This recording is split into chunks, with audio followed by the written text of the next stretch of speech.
Today, everyone, we will be presenting our term paper entitled Campus Economics Among Filipino College Students, a Microeconomics Perspective or Outlook.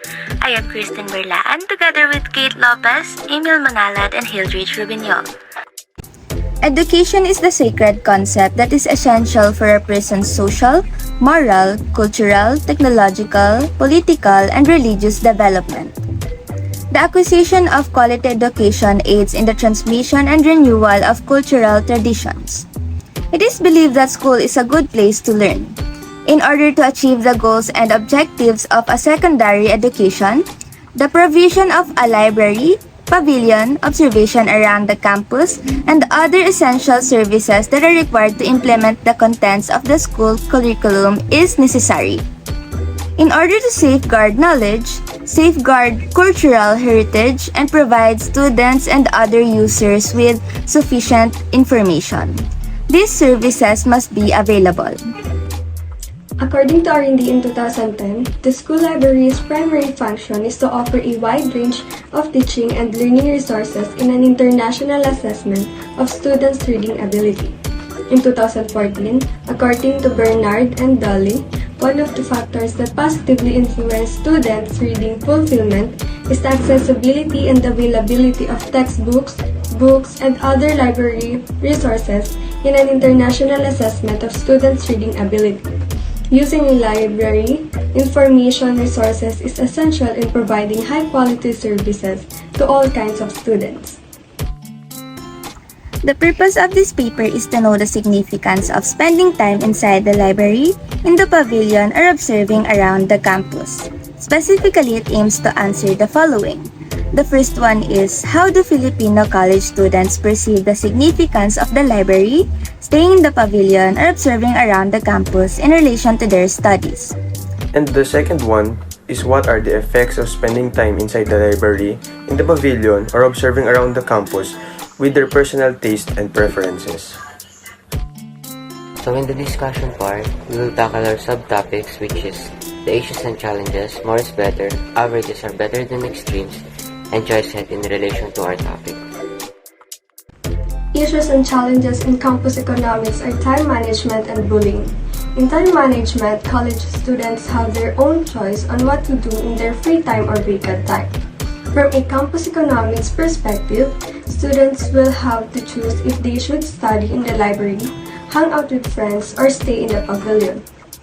If a student does not have good time management, it will be hard for them to keep on track with what to do with their schedules. Time management is important in college students' life as it will help them boost their academic performance, complete requirements on time, and be more productive. In bullying, college students have different attitudes and values. One might think that he or she is better than his or her classmates, that the tendency is to look down on other classmates and vice versa. These are the common issues that a student may face from a campus economics perspective. More is better assumption is applicable in campus economics in what college students will do with their vacant time with the choices of staying in the library, hanging out with friends, or staying in the pavilion.